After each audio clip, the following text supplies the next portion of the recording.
அங்க வரலாறு பற்றி சொல்லியிருந்தால் நீண்ட வரலாறு தமிழகத்திற்கும் மலேசியாவிற்கும் இருக்கின்றது. அவற்றையெல்லாம் சொல்லி முடிப்பதற்கு நீண்ட நேரம் ஆகிவிடும். ஆகவே கட்டுரையை பார்க்கின்ற பொழுது இங்கே மலேசியாவிற்கு எப்படி தமிழர்கள் இடைப்பட்ட காலத்தில் முன்னால் பார்த்தீங்கன்னா கடாரம் கண்ட சோழன் என்ற வரலாறு எல்லாம் இருக்கின்றது. ஆனால் பிற்காலத்திலே 18ஆம் நூற்றாண்டிலே பார்த்தீர்கள் என்றால் அல்லது 19ஆம் நூற்றாண்டில் பார்த்தீர்கள் என்றால் 19ஆம் நூற்றாண்டின் பிற்பகுதியிலே அல்லது 19ஆம் நூற்றாண்டு தொடக்கத்திலிருந்து தமிழர்கள் அங்கே உடல் உழைப்பு தொழிலாளர்களாக சென்றார்கள். அந்த அடிப்படையிலே தான் அங்கே பார்த்தீர்கள் அதிகமானவர்கள் குடியேறியிருக்கின்றார்கள். இந்த உடல் உழைப்பு தொழிலாளர்கள் பார்த்தீர்கள் என்றால் 1912ஆம் ஆண்டிலே லேபர் கோட் என்று சொல்லப்படுகின்ற லேபர் சட்டம், அதாவது தொழிலாளர்கள் சட்டம் ஒன்று வந்தது.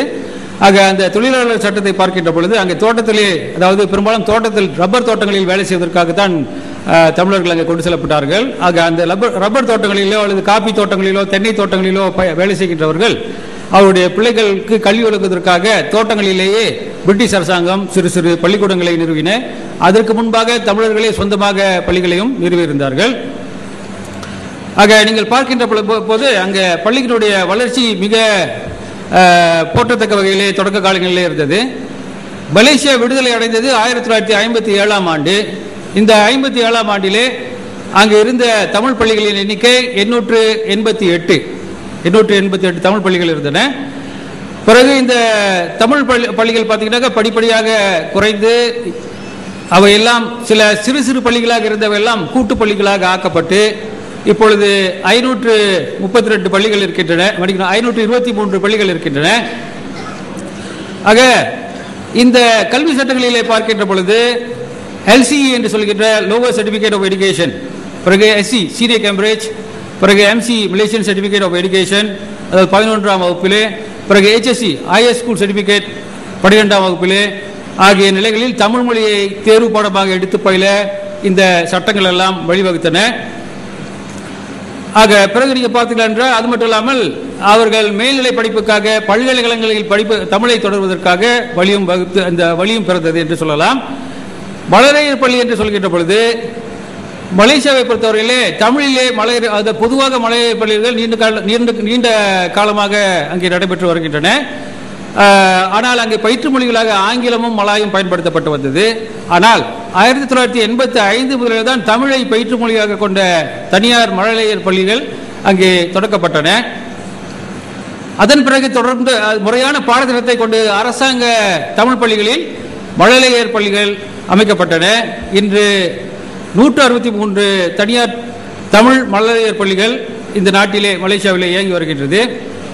இந்த தனியார் மழலையர் பள்ளி வகுப்புகளை தமிழ் அறவாரியம், பிறகு இந்து சங்கம், ஆலய நிர்வாகங்கள், பெற்றோர் ஆசிரியர் சங்கம் போன்ற 9 பொது அமைப்புகள் இந்த மலேசியாவிலே நடத்தி வருகின்றன.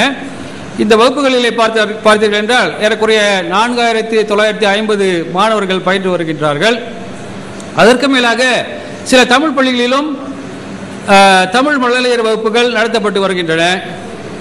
158 வகுப்புகளில் ஏறக்குறைய 3950 குழந்தைகள் பயில்கின்றார்கள். கல்வி அமைச்சின் ஆசிரியர் கல்விக் கழகங்களின் முறையான பயிற்சி பெற்ற தமிழ் ஆசிரியர்கள் கற்பித்தலை திறம்பட இந்த மழலையர் பள்ளிகளிலே நடத்தி வருகின்றார்கள். தொடக்க தமிழ் பள்ளிகளை பார்க்கின்ற பொழுது அதனுடைய வரலாறு முன்பு சொன்னது போல முதலிலே மலாயாவிலே அக்காலத்திலே மலாயா என்று அழைத்தார்கள். ஆக அந்த மலாயாவிலே 1816ஆம் ஆண்டில் ஃப்ரீ ஸ்கூலில், அதாவது ரேவரன் ஹச்சிங் என்று சொல்கின்ற ஒரு பாதிரியார், கிறிஸ்தவ பாதிரியார் அவர்கள் பினாங் ஃப்ரீ ஸ்கூல் என்ற பள்ளிக்கூடத்தில் தான் முதலிலே தமிழ் பள்ளியை அங்கு உள்ள ஒரு பிரிவாக தொடங்கினார்கள். இதுதான் முறை சார்ந்த கல்வி. மலேசியா பொறுத்தவரையிலே முறை சார்ந்த கல்வி என்று எடுத்துக்கொண்டால் பினாங்கில் தொடங்கப்பட்ட இந்த பள்ளி தான் முதல் பள்ளி என்று சொல்ல வேண்டும். பிறகு நான் சொன்னது போல 19ஆம் நூற்றாண்டிலே ஏராளமான தொழிலாளர்கள் அங்கே கொண்டு வரப்பட்டார்கள். அவர்கள் அங்கே தொடர்ந்து வாழ்ந்து வந்தார்கள். அவ்வகையிலே தொழிலாளர்கள் தங்குகின்ற தோட்டத்திலே அவர்களுக்கு பார்த்தீர்கள் என்றால் அந்த பள்ளிகளை நடத்துவதற்காக பல இடங்களை தேர்வு செய்தார்கள். அவர்களுடைய வீடுகளிலே ஆயக்கொட்டைகள், கல்லுக்கடை இப்படியெல்லாம் வசதிகள் செய்து கொடுத்தார்கள். ஆக நீங்கள் பார்க்கலாம், இங்கிருந்து சென்றவர்கள் தான் அங்கே வாழ்ந்தார்கள் என்றால் இங்கிருந்து இந்த சிறுதெய்வ வழிபாட்டு முறைகளையும் அல்லது மற்ற சமய பின்னணிகளையும் அவர்களுடன் எடுத்து சென்றிருக்கின்றார்கள் என்று சொல்ல வேண்டும். இன்றைய நிலையிலே பார்க்கின்ற பொழுது மலேசிய தமிழர்களுடைய வாழ்க்கையிலே தமிழ் பள்ளி என்று சொல்லப்படுவது, அதாவது தமிழ் பள்ளி என்று சொல்வது என்ன என்று கேட்டால் தமிழ் வழி கல்வி, முழுக்க முழுக்க எல்லா பாடமும் தமிழிலே பயிற்றுவிக்கப்படுகிறது.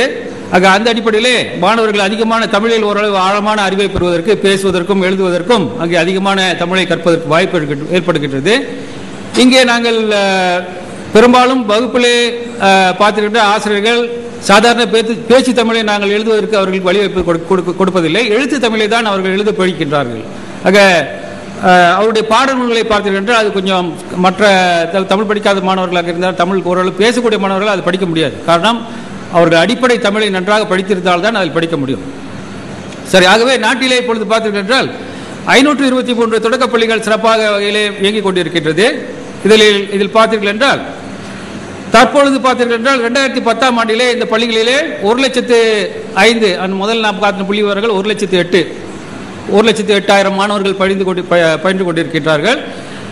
தேசிய பள்ளிகளிலே அதாவது மலாய் வழி கல்வி பள்ளிகளிலே பார்த்தீர்கள் என்றால், அதாவது அங்கே அங்கேயும் தமிழ் மாணவர்கள் படிக்கிறார்கள், இந்திய மாணவர்கள் படிக்கின்றார்கள். ஆனால் பெரும்பாலானவர்கள் பார்த்தீங்கன்னா அங்கே எல்லாரும் இந்தியர்கள் என்ற அடிப்படையில் பஞ்சாபியர்கள் மற்ற இந்திய வம்சத்தை சேர்ந்தவர்கள் அங்கே பயில்கின்றார்கள், தமிழர்களும் படிக்கின்றார்கள். அந்த வகையில் அங்கே ஏறக்குறைய 89,000 மாணவர்கள் பயில்கின்றார்கள்.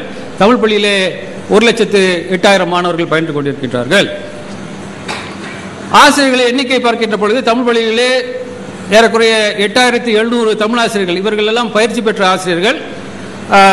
அரசாங்கமே அங்கே ஆசிரியர் பயிற்சி கல்லூரியை நடத்துகின்றது. அதிலே தமிழை பயிற்று மொழியாக கொண்டு தமிழ் ஆசிரியர்களுக்கு பயிற்சி வழங்கப்படுகின்றது. ஏறக்குறைய மலேசியாவிலே ஏறக்குறைய 30 தமிழ் விரிவுரையாளர்கள் தமிழ் ஆசிரியர்களுக்கு பயிற்சி வழங்கி கொண்டிருக்கின்றார்கள். பள்ளிக்கூடங்களை எடுத்துக்கொண்டு பார்க்கின்ற பொழுது சிலாங்கூரில் உள்ள சிம்பாங் லிமா தமிழ் பள்ளி என்று சொல்வது கில்லான் பட்டணத்தில் இருக்கிறது. இதில் தான் மிகப்பெரிய தமிழ் பள்ளி. இதில் 2,266 மாணவர்கள் பயிலுகின்றார்கள். இந்த பள்ளியில் 106 தமிழ் ஆசிரியர்கள் பணிபுரிகின்றார்கள். ஆகவே இவ்வாண்டு முதல் நீங்கள் பார்த்தீர்கள் என்றால் 11 வகுப்புகள், அதாவது முதலாம் ஆண்டுக்கு பார்த்தீங்கன்னா இடம் கிடைக்காது. சமயங்களில் முதலாம் ஆண்டு பதிய வேண்டும் என்றால் அங்கே மாணவர்களுக்கு வகுப்புகள் பதிவதற்கு இடம் கிடைக்காது. பக்கத்தில் உள்ள பள்ளிக்கூடத்துக்கு போக சொல்லுவாங்க. அப்போ அந்த பார்த்தீங்கன்னா 11 வகுப்புகளில் 400 மாணவர்கள் சேர்ந்து படித்துக் கொண்டிருக்கின்றார்கள் முதலாம் ஆண்டிலே. பெரும்பாலும் இப்பொழுது பார்த்தீங்கன்னா முதல் என்னுடைய ஆய்வுக்கட்டை பார்க்கும்போது இந்த உயர்ந்த நிலையில் உள்ளவர்கள் எல்லாம் அவங்க பிள்ளைகளை தமிழ் பள்ளிக்கு அனுப்புவதில்லாத நிலை இருந்தது. இப்பொழுது அது மாறி வருகின்றது. அதாவது வழக்கறிஞர்கள், மருத்துவர்கள், இன்ஜினியர்கள் எல்லாம் தங்கள் பிள்ளைகள் தமிழ் பள்ளிக்கு அனுப்புவதில்லை ஒரு காலத்தில். ஆனால் இப்பொழுது அவர்கள் அனுப்பி கொண்டிருக்கின்றார்கள். ஆக இங்கே பார்க்கப்படுகின்றது விரிவுரையாளர்கள், வழக்கறிஞர்கள், மருத்துவர், ஆசிரியர், வணிகர் போன்ற பல துறைகளை சார்ந்த பெற்றோர்கள் தங்களது பிள்ளைகளை தமிழ் பள்ளிக்கு அனுப்பி வருகின்றார்கள். தேசிய பள்ளிகளில் தமிழ் கல்வி, தேசிய பள்ளிகளை பார்க்கின்ற பொழுது இங்கே இந்திய சீன மாணவர்களுக்கு குறைந்தது 15 பெற்றோர்கள் விருப்பத்தின் பேரிலே தமிழ் மொழி கல்வி கற்பிக்கப்படுகின்றது. இந்த திட்டமானது 1961ஆம் ஆண்டு ரமான் தாலிப் அறிக்கைக்கு பிறகு ஒரு சட்டமாக அது வகுக்கப்பட்டது. இது மாணவர்களின் தாய்மொழி கல்வி, பீப்புள்ஸ் ஓன் லாங்குவேஜ் என்று சொல்கின்ற ஒரு சட்டத்தின் கீழே நடத்தப்படுகின்றது. தொடக்க பள்ளிகளில் 3 முதல் 6 ஆண்டு வரையில் ஒரு கிழமைக்கு, அதாவது எந்தாவது ஒரு நாளிலே 120 மணித்துளிகள் 120 நிமிடங்கள் மாணவர்களுக்கு இந்த தமிழ் கல்வி பாடங்கள் கற்பிக்கப்படுகின்றன. 2000ஆம் ஆண்டு முதல் இந்திய மாணவர்களுக்கு மட்டுமல்லாது தமிழை தாய்மொழியாக கொண்டிராத எல்லா இன மாணவர்களுக்கும் தமிழை கற்கும் வாய்ப்பினை கல்வி அமைச்சு ஏற்படுத்தி கொடுத்திருக்கின்றது மலேசிய அரசாங்கம். ஆக இந்த பள்ளிகளில் பார்த்தீங்கன்னா தமிழ், அதாவது என்ன சொல்லுவாங்க, தமிழர் அல்லாத மாணவர்கள் என்று சொன்னால் இங்கே சீன மாணவர்கள் கூட, மலாய மாணவர்கள் கூட தமிழை படிக்கலாம். அந்த வகையான ஒரு வாய்ப்பு ஏற்படுத்தப்பட்டிருக்கின்றது. ஒரு சில பள்ளிகளில் கிழமைக்கு 2 பாட வேளைகள் தமிழ் கற்பிக்கப்படுகின்றது. ஆனால் இத்திட்டம்